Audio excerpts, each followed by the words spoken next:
Assalamualaikum warahmatullahi wabarakatuh. Bismillahirrahmanirrahim. Sahabat rumah spiritual healing, dalam Islam niat itu mendapatkan tempat yang sangat istimewa karena ia menjadi tolok ukur terhadap ibadah yang kita lakukan. Sehingga kemudian dalam hadis Arba'in, pada hadis pertama di sana disebutkan bahwa innamal a'malu binniyat, bahwasanya perbuatan itu, pekerjaan itu bergantung pada niat. Wa innamal likulli imri'in ma nawa, dan bahwasanya seorang memperoleh sesuatu berdasarkan apa yang dia niatkan itu.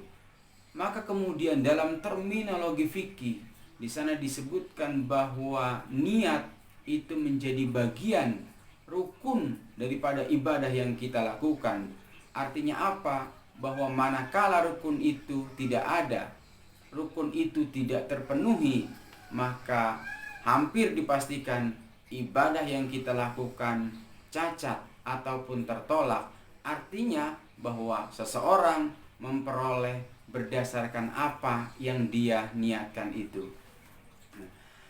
Sahabat rumah spiritual healing, dalam konteks penyembuhan, baik seorang healer, penyembuh, ataupun pasien itu sendiri, kedua-duanya harus memiliki niat yang kuat.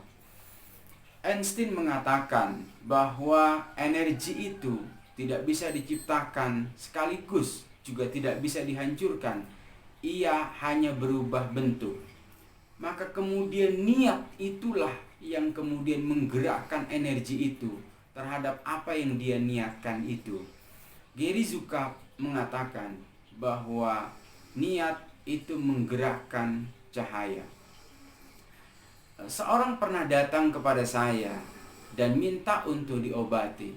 Setelah itu, setelah proses penyembuhan, kemudian saya berikan teknik agar ia melakukan self healing atau penyembuhan diri sendiri di rumah dalam waktu tertentu, sampai kemudian beberapa minggu bahkan 1 bulan.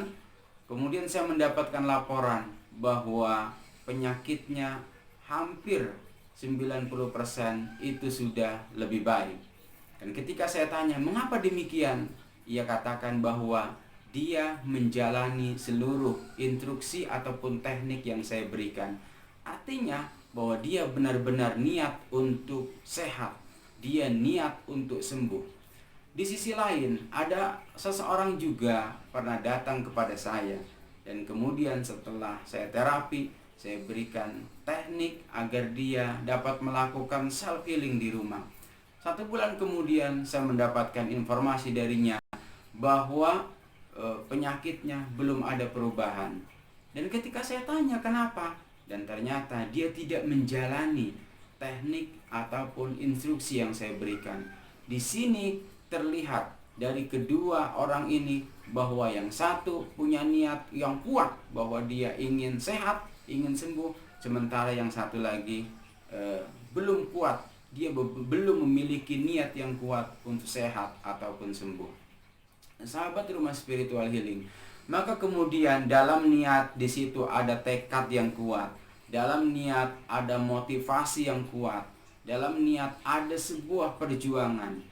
Maka dalam kehidupan ini sebetulnya tingkat kesuksesan seseorang itu juga bergantung kepada niatnya. Nah, oleh karena itu untuk agar niat kita ini dapat terus terjaga, apa yang harus kita lakukan? Pertama, seseorang harus menetapkan tujuan. Dia ingin menjadi apa? Ingin sebesar apa? Setelah itu, maka kemudian saya harus melakukan apa? Nah, dari sini kemudian niat itu bisa di-maintain. Kalau enggak akan bisa. Nah, saya menetapkan diri saya ingin jadi apa? Kemudian saya ingin sebesar apa?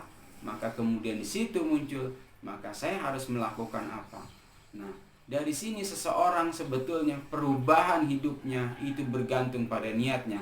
Dan Al-Quran telah menegaskan itu, bahwa Allah tidak akan merubah nasib satu kaum sampai kemudian kaum itu mau merubah nasibnya atau takdirnya sendiri. Ketika seseorang berniat, sesungguhnya ketika itu ia telah menghubungkan dirinya, jiwanya kepada Allah Subhanahu wa taala. Maka misalnya dalam puasa, seseorang akan kuat puasa dari terbit fajar sampai terbenam matahari. Kenapa? Karena dia memiliki niat. Tapi ketika niat itu tidak ada, maka hampir dipastikan dapat siang hari itu sudah pasti tidak kuat puasa. Mudah-mudahan itu bermanfaat terkait dengan kekuatan ataupun energi niat, dan mari sama-sama kita kuatkan niat kita agar kita mencapai apa yang kita cita-citakan. Demikian, terima kasih. Wassalamualaikum warahmatullahi wabarakatuh.